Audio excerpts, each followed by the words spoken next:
Hello everyone, and let's dive into Today I F'd Up subreddit. This story is the most wholesome Today I F'd Up story I have ever read. I work as an appliance repair technician. I go into several homes a day to repair household appliances. I arrived at a customer's house to repair an oven I had ordered parts for. When I get out of my truck, there is a chunky boy lab in the front yard.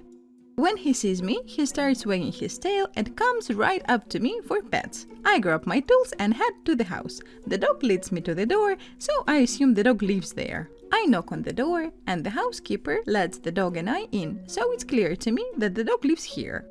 This repair is going to take 30 to 45 minutes. During this time, the dog is entering the house, drinking from the dog bowl, just doing the dog stuff. I noticed 2 white dogs in the backyard, which I thought was odd that this dog was allowed inside, but the other 2 were not. The lab is also whining at the door to play with his friends.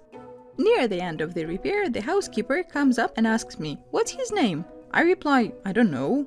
She looks confused and walks off. It takes her around 2 minutes to come to the conclusion I don't know his name because it's not my dog.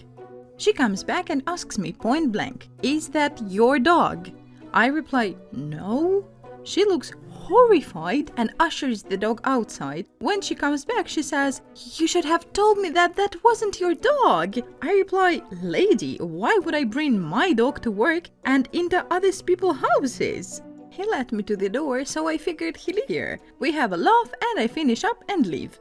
Also, the author posted an update that he got a voicemail from the owner and he called him back. Apparently, the dog's name is Bruce and the 2 white dogs he saw are in heat. So Bruce really wanted to do stuff and the homeowner could hardly contain his laughter hearing the story. And the professional that posted this story, he got a 5-star review on his services. And I think that is such a good story. I mean, I miss this stuff in wholesome, I don't know, it belongs more in a wholesome subreddit, not on Today I F'd Up. I mean, I wish all the stories about people effing up would be this, which is amazing.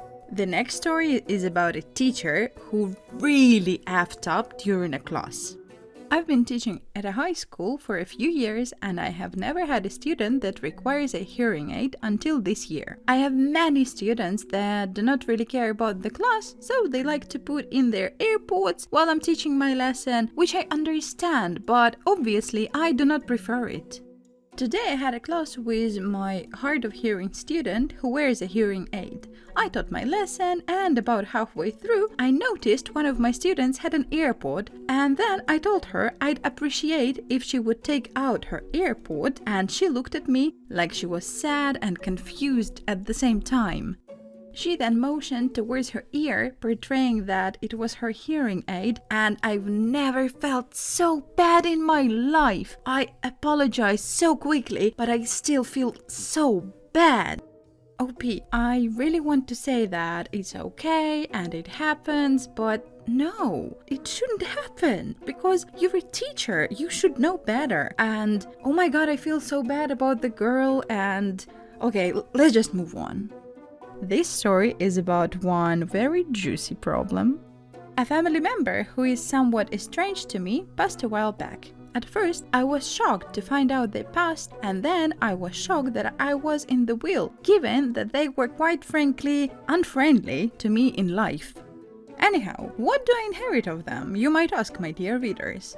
A single, under-cared for, droopy pomegranate tree in a pot probably several sizes too small for it to grow well in, bequeathed to me for reasons known to them.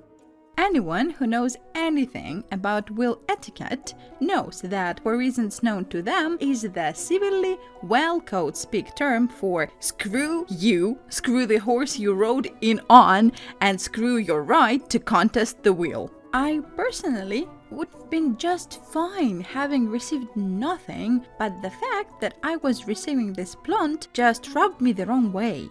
I like pomegranate and I'm not going to let an opportunity to get expensive fruit on the cheap for little cost go to waste. So what do? I put effort into growing this plant. Not only do I put effort into growing this plant, I make offcuts. I put effort into growing those cuttings into their own trees. I wind up planting not less than 5 pomegranate saplings in my backyard. Now, most of you have probably realized my F-up, but not the extent of it. The total of these trees produces more fruit than I can actively give away. I have tried juicing, composting excess, giving it away to neighbors.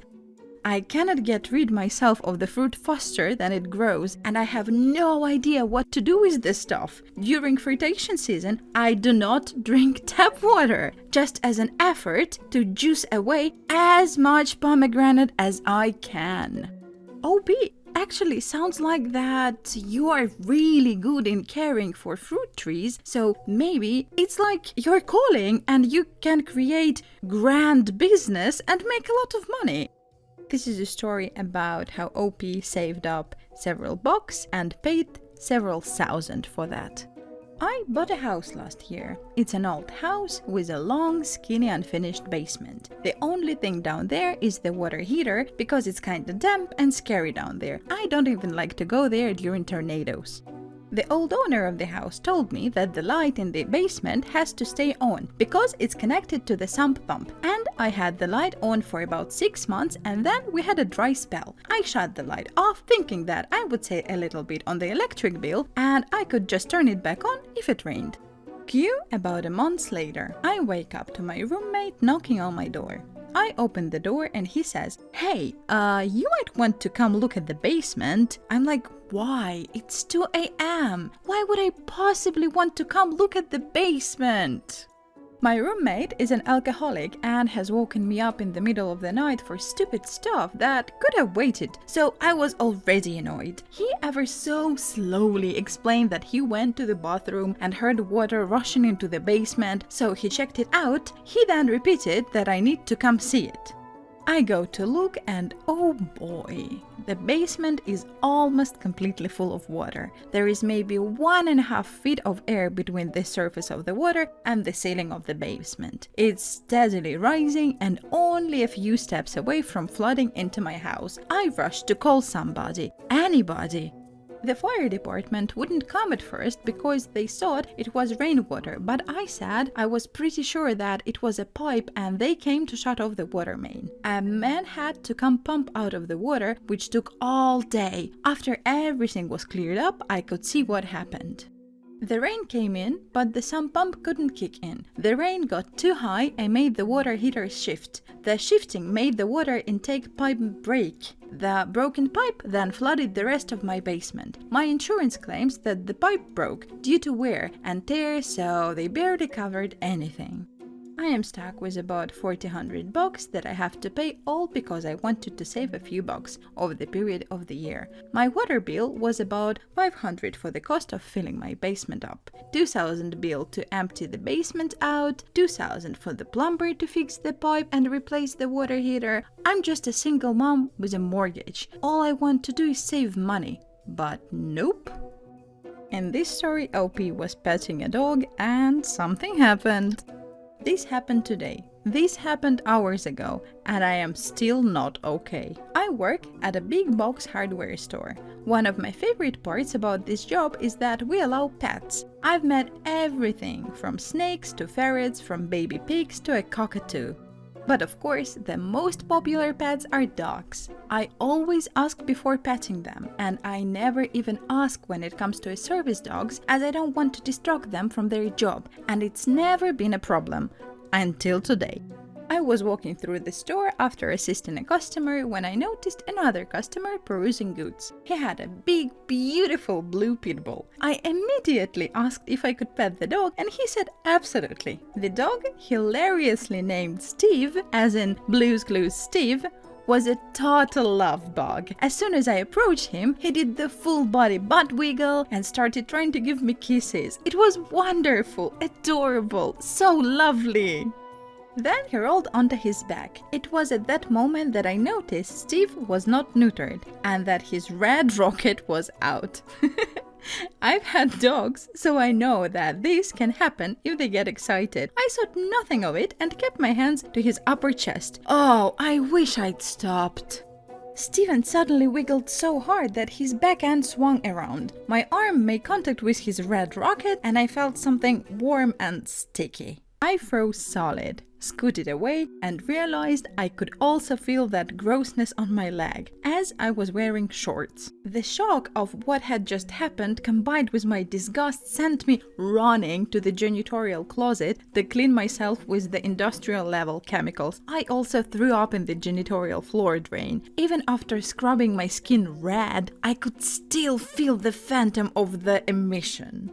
I washed my arm over and over and for the rest of my shift just kept reliving the worst experience I've ever had while working retail, Black Fridays included. I unfortunately don't think I will ever forget this, and I am never petting an unneutered dog again. Poppy, I'm so sorry for you. I mean, it sounds horrible, it sounds disgusting, but I really hope that this incident will not kill your love to the pets. I live in an area where it is just starting to be fall weather, and so the leaves are falling. I drive a white car with a semi-matte finish, which is very hard to keep clean. Plus, when the leaves fall, they leave behind a sticky substance, which I assume is sap or something similar, but whatever that is, it can stain a bit if it left on. So I take my car to the wash every week. Yesterday, I noticed there was quite a bit of that sappy stuff, so I told myself I would get my car washed first thing the next morning, today. When I woke up this morning, I woke up in a pretty good mood. I put together a mug of coffee and decided to do my errand. The second I stepped out of the house, I was awed by the beautiful weather and I thought it might be nice to go for a walk. And so, with many wires crossed and absolutely no sense, I autopilot walked to the car wash in my neighborhood, only to arrive at the premises and immediately realized I had no damn car. I don't know why, but I totally can see myself doing absolutely the same thing. That's it for today. Thank you for listening and subscribe for more.